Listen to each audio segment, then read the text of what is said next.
Good morning. I'm here to announce that CUPE Local 79 was able to achieve 4 collective agreements that we will be recommending to our members as a result of this, at the end of this very tough round of negotiations. This round of negotiations was an opportunity for our local and our members to raise important issues about quality jobs at the City of Toronto.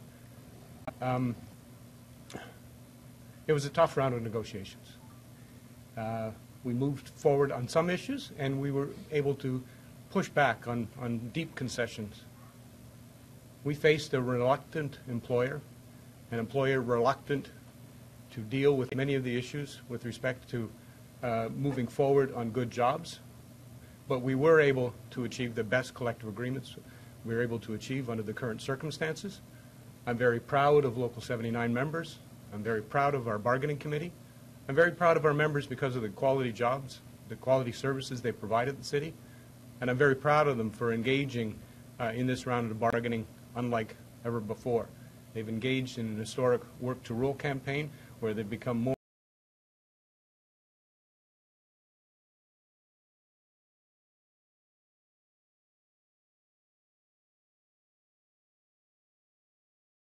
familiar with their jobs than they have in the past when engaging in bargaining. And as I said, we faced an employer reluctant to be a partner in moving forward on good jobs, but we also remain willing to work with the City of Toronto and community allies to push forward on the importance of good jobs in the city, not only at the city but in communities through the poverty reduction strategy. Tim, you said yourself that this was a really tough round of negotiations, and it's always hard at the end when you get a deal done. Is there any bad blood between the city and the inside workers at this point, would you say? I wouldn't call it bad blood. I just think that we have to move forward, and we're willing to continue moving forward. But we need a partner that's willing to work on good jobs, not just at the city, but in communities, and we remain a willing partner. Tim, can you tell us what exactly happened, the big breakthrough? Are you able to at least give us a little bit onto what changed? Well, I can't get into the exact nature of the terms of the agreements. They will be put to our members soon in a ratification vote. But there is a deal out there that is a factor, the deal with Local 416. But the particulars of the contracts that are being recommended will be left to the members to vote on. Can you talk a bit qualitatively about what it was that broke early this morning, or whatever it was you came up with this deal? How did almost 2 weeks of impasse turn into a deal? Well, I wouldn't say there's been 2 weeks of impasse. Actually, there's 2 weeks of tough slogging and negotiations, and there was a setback on the weekend where there was a misunderstanding that led to a temporary impasse, but we got right back at it and finished the deal. In terms of the contract that the city made public last weekend, you just mentioned you were able to stave off, and there were deep concessions. Were you able to negotiate something differently than the phase-out of the jobs for life that your colleagues in 416 did? I'm not going to get into the particulars of the deals, the contracts that will be recommended to the members.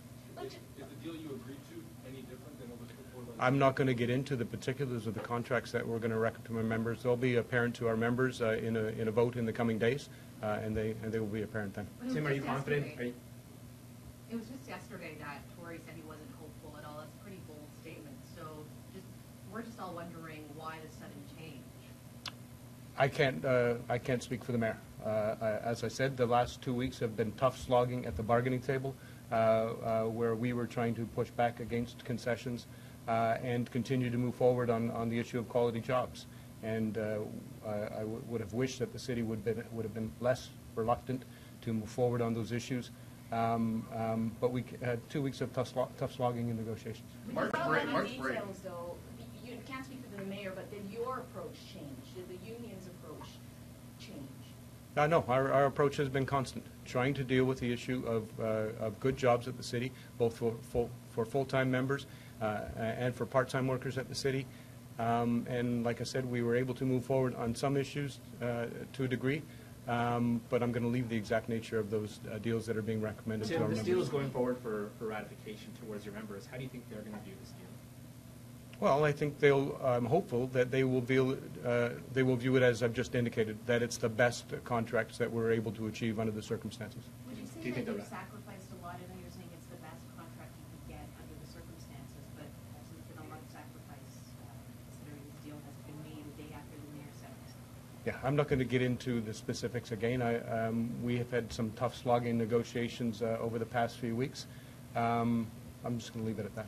Tim, you mentioned that you want Look at to. the last 3 rounds of negotiations. I mean, you know, you had a strike a few years ago. You had a very difficult round under Mayor Ford, very difficult round. And this time, broadly speaking, have we entered into an era from a union perspective that all bargaining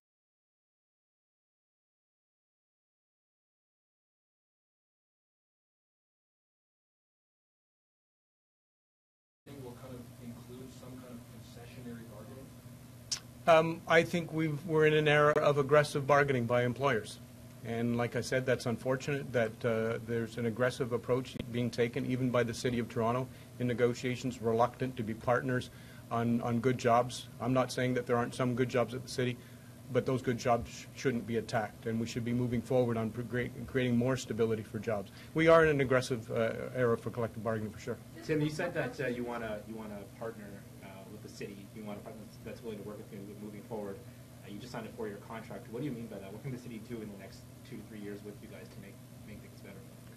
Well, I mean, there's a contract is 4 years, and as I said, our members, I think, have learned a lot through this round of bargaining. They've learned that they can do things like work to rule during bargaining. They've learned their jobs like never before, I think. And there's a poverty reduction strategy where the city has indicated that it wants to do, amongst other things, to attack poverty, work on good jobs for others in the community, and we remain a willing partner for that. Tim, Okay. is it fair to Thank say you. that Local 79 and 416 have less leverage now? Isn't it fair to say that, looking back over the past 10 years, that the city's unions have a lot less leverage now in these talks than they did in years gone past because of all the changes that have happened? Well, as I said earlier, I think we are in an aggressive period where employers are being aggressive with unions, but our union is building as well. So we'll continue building on into the future and for the next 4 years. Tim, I guess I'll take one last stab at this on behalf of everybody here. I mean, my colleague here said there were impasses over the past couple of weeks, and you were saying, well, it was a slog. Well, there were impasses. There were enough so that there was a work to rule campaign launched. Enough so where the city accused the union of walking away from the table, I think. What was it over the past several hours or even longer that changed? That all of a sudden something had to give. Can you give us a little bit of insight as to what changed? Well, as I said, for the past couple of weeks, we've been working hard at negotiating. There were months where there didn't seem to be any movement. And then over the past couple of weeks, there was slow movement at the bargaining table, and there was a slight impasse that was clarified on the weekend, and we got back to the table through the mediation process and worked through this. But I'd also say that Local 79 was measured. We were responsible around our bargaining.